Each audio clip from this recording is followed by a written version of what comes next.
Hello friends, myself CA Rohit Fulwani. We hope you and your family are safe and doing well. I'm back with India's. Today we will be discussing about India's 23 borrowing cost. Before discussing India's 23, I will first give a short introduction of myself. I'm a chartered accountant.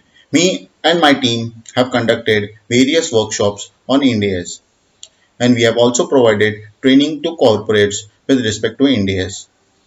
And we help them and guide them to implement Ind AS, which is converged with IFRS. With this short introduction, we will start with our Ind AS 23 borrowing cost. Ind AS 23 borrowing cost. दोस्तों borrowing cost क्या होता है?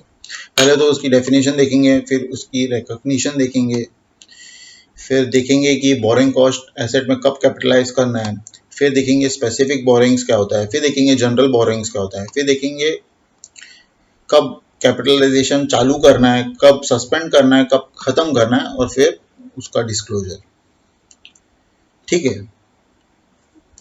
अब borrowing cost होता क्या है पहले वो पढ़ते हैं। Borrowing cost are interest and other cost that an entity incurs in connection with the borrowing of funds. अब इंटरेस्ट कॉस्ट और अदर कॉस्ट। इंटरेस्ट कॉस्ट क्या होता है? समझो मैं बैंक में लोन लेने जाऊं तो मेरे को वो इंटरेस्ट चार्ज करेगा। समझो वो लोन मैंने एसेट के लिए लिया है, तो अब वो इंटरेस्ट जो इंटरेस्ट कॉस्ट है, वो अब इंटरेस्ट कॉस्ट मेरे को कैपिटलाइज करना है एसेट में या मेरे को एक्सपेंस आउट करना है पीएनएल में, वो देखना पड़ेगा। वो हमें स्टैंडर्ड ये गाइड करेगा। ठीक है, अब अदर कॉस्ट। अदर कॉस्ट में क्या क्या आता है? कमिटमेंट चार्जेस का एग्जांपल दूं। कमिटमेंट चार्जेस, कमिटमेंट चार्जेस क्या होता है? आज मैं लोन लेने जाऊं बैंक में, तो मेरे को क्या करेगा, वो सैंक्शन लेटर देगा, बोलेगा चलो आपका इतना लोन सैंक्शन हो गया। अब लोन सैंक्शन होने के बाद तुरंत तो मैं डिसबर्समेंट लूंगा नहीं, तो बैंक क्या करेगा, बैंक बोलेगा कि आप तो कभी भी आओगे डिसबर्समेंट लेने के लिए, समझो 6 महीने का टाइम दिया है या 3 महीने का टाइम दिया है, तो 3 या 6 महीने के अंदर मेरे को कभी भी जाके डिसबर्समेंट लेना है, तो अब बैंक को भी तैयार रखना है वो फंड्स भी, तो फिर वो एक कमिटमेंट चार्ज मारेगा। तो वो कमिटमेंट चार्ज एक अदर कॉस्ट का एग्जांपल है। तो हमें ये देखना है कि ये एसेट में कैपिटलाइज होगा कि नहीं होगा। पहले अदर कॉस्ट के क्या क्या एग्जांपल है मैं वो आपको बता देता हूँ। दूसरा है इंसिडेंटल एक्सपेंसेस। अब इंसिडेंटल एक्सपेंसेस में क्या हो सकता है? इंसिडेंटल एक्सपेंसेस में हो सकता है कमीशन चार्ज। समझो मेरे को लोन लेना है, तो मैं कोई एजेंट के थ्रू लोन लेता हूँ, तो अब वो मेरे को उसको कमीशन देना पड़ेगा। तो अब उसको मैंने कमीशन दिया, तो वो कमीशन चार्ज जो है वो एसेट में मेरे को इंक्लूड करना है या मेरे को एक्सपेंस आउट करना है, वो मेरे को देखना पड़ेगा। वो स्टैंडर्ड मेरे को गाइड करेगा। ये हो गया मेरा दूसरा एग्जांपल। अब मेरा तीसरा एग्जांपल है discount premium in relation to borrowing. समझो कि डिबेंचर्स का एग्जांपल देता हूँ आपको। मैंने 100 रुपये में इशू किया। अब मैं आपको बताऊँ रिडम्पशन में आपको मैं 120 रुपया दूंगा, तो 20 रुपया में आपको प्रीमियम पे रिडम्पशन हुआ, तो ये 20 रुपया मेरा प्रीमियम हुआ। तो अब इसका प्रीमियम का क्या, वो भी एक अदर कॉस्ट का एग्जांपल है। ठीक है, अब ये 3 कॉस्ट। अब चौथा कॉस्ट एक है फॉरेन एक्सचेंज फ्लक्चुएशन। अब स्टैंडर्ड ये गाइड करता है फॉरेन एक्सचेंज फ्लक्चुएशन जो है होता है जब हम लोन लेते हैं, तो वो फ्लक्चुएशन जो पीरियड एंड में होता है हम लोग रिकॉर्ड करते हैं फॉरेन एक्सचेंज फ्लक्चुएशन, तो उसका कौन सा पार्ट जो है वो बोरोइंग कॉस्ट में लेके जाना है, वो हमको वो गाइड करता है।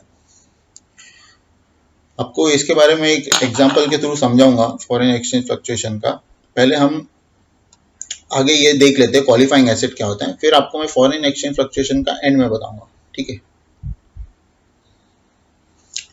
अब क्वालिफाइंग एसेट क्या होता है? A qualifying asset is an asset that necessarily takes a substantial period of time to get ready for its intended use or sale. देखो क्वालिफाइंग एसेट क्या होता है? जब कोई एसेट को एक सब्सटैंशियल पीरियड ऑफ टाइम लगता है रेडी होने के लिए। आज मैंने कार परचेज कर लिया, तो मेरे को कोई टाइम नहीं लग रहा है उसको रेडी टू यूज होने के लिए, तो वो मेरे को एक एसेट आइडेंटिफाई करना पड़ेगा जिसको टाइम लगता है रेडी टू यूज होने के लिए। ठीक है, अब आगे देखते हैं। अब सब्सटैंशियल पीरियड ऑफ टाइम मतलब स्टैंडर्ड नहीं कुछ नहीं बोलता है इसके बारे में। सब्सटैंशियल पीरियड ऑफ टाइम मतलब अज्यूम कर लो कि 12 months he substantial period of time है एज पर इंडस्ट्री प्रैक्टिस। ऐसा नहीं बोलना कि समझो 10 महीना हुआ है या 11 महीना हुआ है तो उसको क्या कंसिडर करना है। वो केस टू केस डिपेंड करता है कि सब्सटैंशियल पीरियड कौन कैसे अज्यूम करता है, कौन कैसे सोचता है उसको। जनरली 12 मंथ्स माना जाता है। अगर एसेट को टाइम लग रहा है 12 मंथ्स तक रेडी टू यूज या सेल होने के लिए तो वो एक क्वालिफाइंग एसेट है। अब आगे देखते हैं recognition. An entity shall capitalize borrowing cost that are directly attributable to the acquisition, construction और production of a qualifying asset. Directly attributable, इसका मीनिंग क्या होता है? वो कॉस्ट जो मैंने इंकर किया एसेट के लिए, लेकिन अगर मैं समझो एसेट ही परचेस नहीं करता तो वो कॉस्ट भी इंकर नहीं होता। तो इसका मतलब होता है डायरेक्टली एट्रीब्यूटेबल। हाँ, वो कॉस्ट को मैं अवॉइड कर सकता था लेकिन एसेट परचेस किया मैंने इसलिए वो कॉस्ट इंकर हुआ, इसलिए उसको बोलते हैं डायरेक्टली एट्रीब्यूटेबल। अब वो क्या बोलता है? Directly attributable to the acquisition, construction और production of a qualifying asset. Qualifying asset का मीनिंग क्या बोला था मैंने बोला था ना, क्वालिफाइंग एसेट मतलब क्या? 12 महीने से ज्यादा लगना चाहिए उसको बनने के लिए। मतलब या तो मैं एक्वायर कर रहा हूँ, या तो मेरे को प्रोडक्शन के लिए 12 महीना लग रहा है, या तो कंस्ट्रक्शन के लिए मेरे को 12 महीना लग रहा है, या एक्विजिशन के लिए 12 महीना लग रहा है। तो तब जाके मेरे को बोरोइंग कॉस्ट उसको कैपिटलाइज करना है। अगर वो कैपिटलाइज करने की कंडीशन सेटिस्फाई नहीं होता है तो हमको उसको एक्सपेंस करना पड़ेगा। देखो लिखा है, an entity shall recognise other borrowing cost as an expense in the period in which it incurs. अगर कंडीशन सेटिस्फाई होती है तो ही हमको उसको कैपिटलाइज करना है। क्या क्या कंडीशन है? या तो वो क्वालिफाइंग एसेट होना चाहिए, या तो वो एक्विजिशन, कंस्ट्रक्शन या प्रोडक्शन के लिए होना चाहिए, और वो डायरेक्टली एट्रीब्यूटेबल होना चाहिए। तब जाके वो रिकॉग्निशन क्राइटेरिया फुलफिल करेगा और तभी ही हमें उसे कैपिटलाइज करना है। ठीक है, अब आगे क्या है? वही लिखा है, देखो यहाँ पे, borrowing cost that are directly attributable to the acquisition, construction और production of a qualifying asset shall be included in the cost of that asset. Such borrowing cost shall be capitalized as a part of the cost of the asset when it is probable that they will result in future economic benefits to the entity and the cost can be measured reliably। हमने देखो end AS 16 में भी पढ़ा था, asset कब recognise करते हैं? Future economic benefits entity को मिलेगा and cost can be measured reliably. तो ये कंडीशन सेटिस्फाई होगी तब उसको कैपिटलाइज करना है। दूसरी बात है कि एक्विजिशन, कंस्ट्रक्शन और प्रोडक्शन होना चाहिए, क्वालिफाइंग एसेट होना चाहिए और डायरेक्टली एट्रीब्यूटेबल होना चाहिए, तो ही जाके रिकॉग्निशन क्राइटेरिया फुलफिल होगा। ठीक है, अब मैं आपको बोला था कि फॉरेन एक्सचेंज फ्लक्चुएशन में हमको स्टैंडर्ड गाइड करता है कब कौन सा पार्ट उसका फॉरेन एक्सचेंज का हमको कैपिटलाइज करना है, कौन सा पार्ट नहीं करना है। तो वो एक एग्जांपल पहले देख लेते हैं। ये देखिए, example of foreign exchange fluctuation. पहले क्वेश्चन पढ़ता हूं मैं। First class industries has taken a loan of $1 lakh on 1st April 2018 for a specific project at an interest rate of 5% per annum payable annually. On 1st April 2018, the exchange rate between the currencies was rupees 45 per $. The exchange rate as on 31st March 2019 is rupees 48 per $. The corresponding amount could have been borrowed by first class industries in local currency at an interest rate of 11% per annum as on 1st April 2018। तो पहले देखते हैं, अभी मैंने $, में मैंने बोरो किया है 1 लाख 1 अप्रैल 2018 को एक स्पेसिफिक प्रोजेक्ट के लिए। और रेट ऑफ इंटरेस्ट कितना है 5%। ठीक है, तो कितना हुआ टोटल रेट ऑफ इंटरेस्ट मेरा as on year end 1 lakh into 5%। ठीक है, इतना इंटरेस्ट हुआ। अब उसको कन्वर्ट करो रुपीज में, तो आपका कितना हुआ 48 पर यूएस डॉलर्स था ईयर एंड पे, तो हो गया 2,40,000 इंटरेस्ट, एक्चुअल इंटरेस्ट। ठीक है, अब increase in liability towards principal amount क्या हुआ 1 लाख। 1 लाख हमने बोरो किया था, अब 1 लाख यूएस डॉलर्स बोरो किया था। अब पहले कितना रेट था 1 अप्रैल 2018 को 45 था, ईयर एंड पे कितना हो गया 48 हो गया। तो कितने 3 रुपए का हमारा लॉस हुआ, तो 1 लाख इंटू 3, तो 3 लाख का हमारा एक्स्ट्रा हो गया कॉस्ट। तो अभी 3 लाख का क्या करेंगे, ये 3 लाख जो increase in liability towards principal amount हुआ वो कैसे करेंगे, उसका बाइफर्केशन वो देखते हैं। अब ये जो 3 लाख का बाइफर्केशन है वो यहाँ पे लिखा मैंने 2,55,000 और 45, वो देखते कैसा है 2,45,000, 2,55,000 और 45।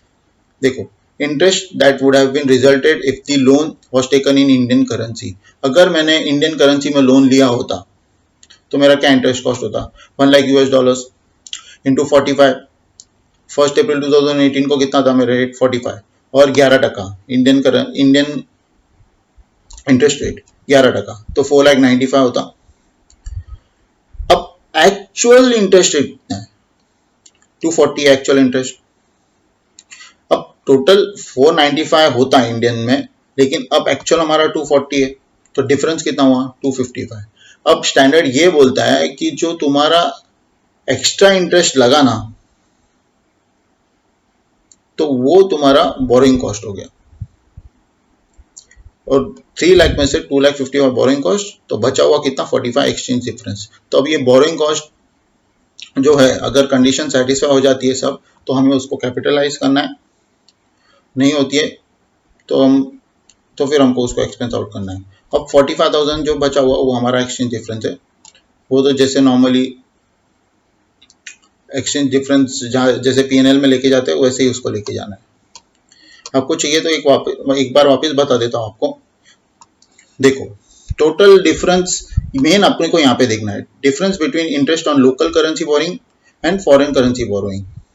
डिफरेंस कितना है दोनों का 4,95,000 होता था इंडियन के हिसाब से, एक्चुअल इंटरेस्ट कितना है 240, इसका डिफरेंस निकालना है 255 हुआ डिफरेंस इसका। इंडिया में हम बोरो करते तो 495 होता ना इंटरेस्ट, यूएस डॉलर्स में बोरो किया है हमने इसलिए अब 240 है, तो हमारा एक्स्ट्रा इंटरेस्ट कॉस्ट कितना होता है इंडियन करेंसी में बोरो करते तो 255 एक्स्ट्रा इंटरेस्ट कॉस्ट हो जाता ना, तो वो स्टैंडर्ड बोलता है उसको आप बोरिंग कॉस्ट कंसीडर करो। ठीक है, तो हमने 3 लाख में से 2,55,000 सेग्रीगेट कर दिया बोरिंग कॉस्ट, और 45,000 हमने उसको एक्सचेंज डिफरेंस करके दिखा दिया।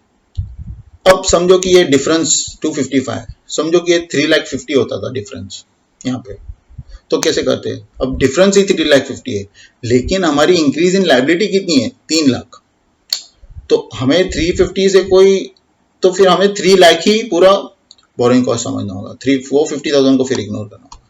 ठीक है, तो ये हमारा एग्जांपल था फॉरेन एक्सचेंज फ्लक्चुएशन का।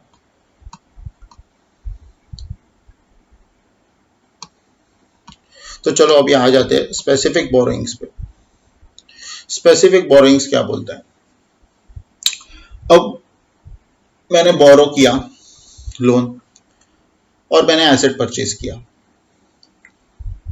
मैंने बोरो किया और मैंने एसेट परचेज किया, तो जो मैंने स्पेसिफिकली जो बोरो किया मैंने एसेट के लिए, उसका रेट ऑफ इंटरेस्ट 15% है फॉर एग्जांपल, तो जितना इंटरेस्ट कॉस्ट आएगा वो डायरेक्टली कैपिटलाइज हो जाएगा।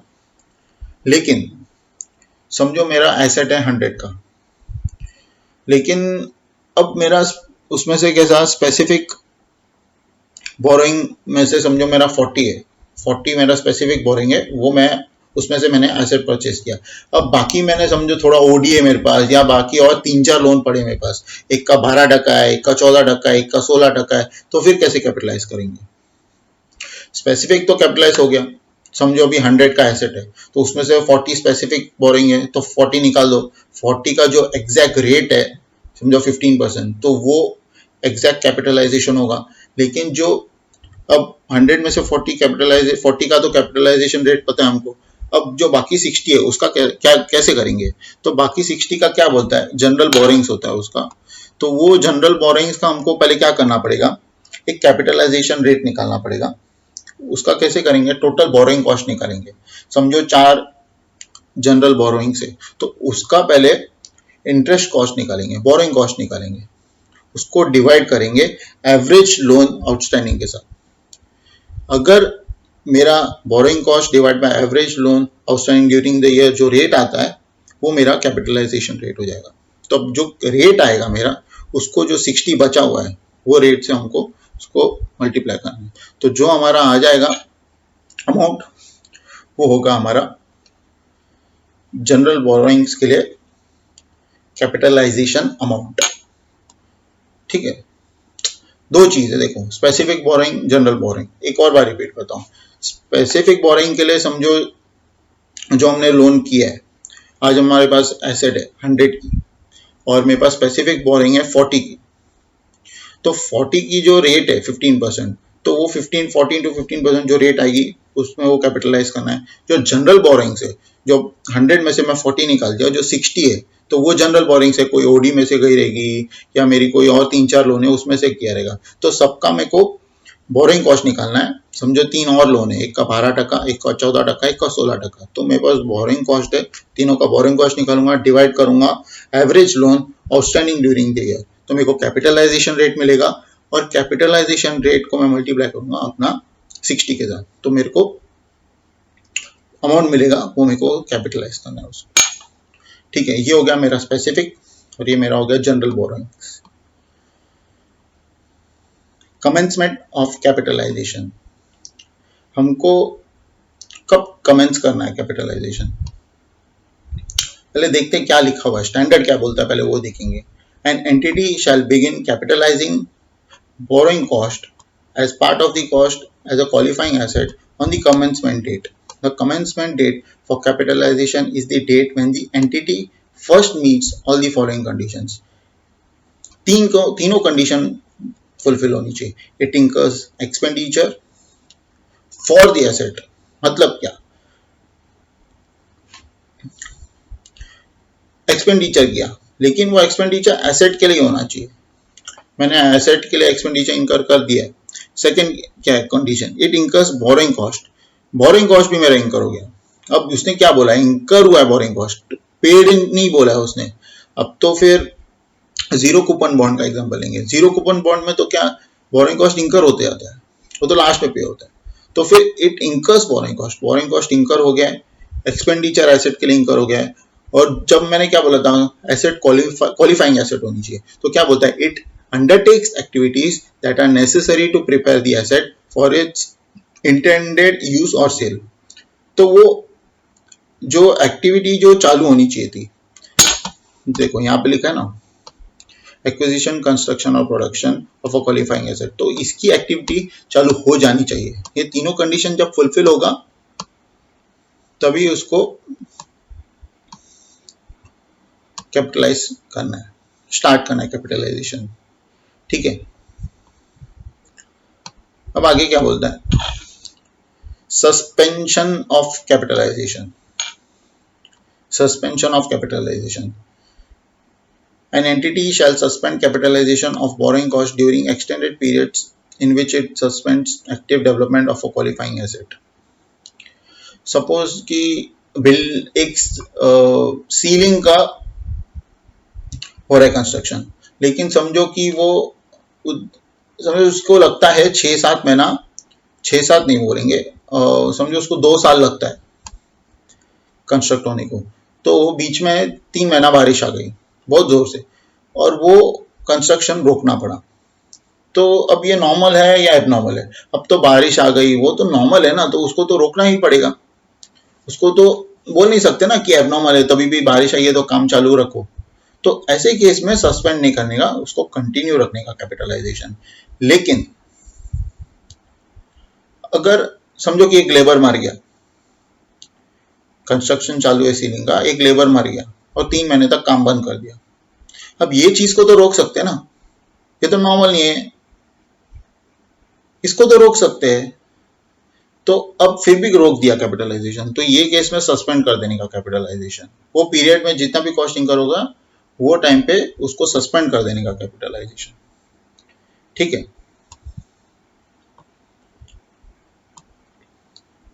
हाँ, फिर जब एक्टिविटी वापस चालू होगी तो उसको वापस कंटिन्यू कर सकते हैं। यस। अब नेक्स्ट क्या है, cessation of capitalization. An entity shall cease capitalizing borrowing cost when substantially all the activities necessary to prepare the qualifying asset for its intended use or sale are complete. अब सारी activities complete हो गई है, समझो कि एक property बन रही है, एक कंस्ट्रक्शन हो रही है प्रॉपर्टी, लेकिन वो प्रॉपर्टी अब उसमें से फिनिशिंग टच बाकी है या डिजाइनिंग बाकी है, तो it is already completed all substantial when, यहाँ पे क्या लिखा है देखो, वर्ड्स देखो, when substantially all the activities necessary to prepare the qualifying asset, necessary to prepare the qualifying asset, जो जरूरी चीज है वो हो चुकी है, बस खाली फिनिशिंग बाकी है तो या डेकोरेशन बाकी है, तो हमें उसको कैपिटलाइजेशन करना बंद करना है और उसके बाद जो भी कॉस्टिंग करोगी वो पीएनएल में जाएगी। ठीक है। समझो कि अब एक और एग्जांपल देता हूं, जो पार्ट्स, समझो कि कोई पार्ट्स में होता है काम और कोई पार्ट खत्म हो गया, समझो 5 पार्ट है एक कंस्ट्रक्शन प्रोजेक्ट का, तो उसमें एक पार्ट खत्म हो गया, 2 पार्ट खत्म हो गया, तो अब वो पार्ट के रिलेटेड जो है कॉस्ट उसको रोक देना है। ठीक है। कब रोकना है कि वो पार्ट सेपरेट हो सकता है क्या, समझो कि इट इज नॉट सेपरेबल, तो फिर वो नहीं हो सकता। अगर सेपरेबल है तो उसको रोक देना है, नहीं हो रहा है सेपरेबल तो कंटिन्यू कैपिटलाइजेशन। ऐसा disclosure, an entity shall disclose the amount of borrowing cost capitalized during the period and the capitalization rate used to determine the amount of borrowing cost eligible for capitalization. Entity को ये disclose करना है कितना borrowing cost capitalise किया, और जब समझो कि ये कैपिटलाइजेशन रेट, जैसे जनरल बोरोइंग्स में हम कैपिटलाइजेशन रेट यूज करते हैं, तो वो रेट यूज आपको डिस्क्लोज करनी है। ठीक है। तो ये डिस्क्लोजर भी हो गया हमारा। अब जब मैंने बोला था अदर कॉस्ट, यहाँ पे मैंने बोला था ना, यहाँ पे अदर कॉस्ट, तो अदर कॉस्ट में मैंने आपको बोला था इंसिडेंटल एक्सपेंसेस और discount premium in relation to borrowing. ये कैसा होता है, अपना ये इंड एस 109 है, इंड एस 109 हमें बोलता है कि ये जो 2 कॉस्ट है हमें डायरेक्ट एक्सपेंस आउट नहीं करनी है, इफेक्टिव इंटरेस्ट रेट फाइंड करने बोलता है, और फिर हमको बोलता है कि इंटरेस्ट कॉस्ट वो रेट के हिसाब से फाइंड आउट करो। तो हम जब इंड एस 109 करेंगे तब उसको डिटेल में वो भी पढ़ेंगे। तो हमारा कुछ बाकी है बोरिंग कॉस्ट में, वो देख लेते हैं।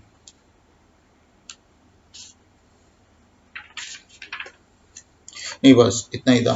That's all from me for Ind AS 23। So take care. जय हिंद, जय भारत।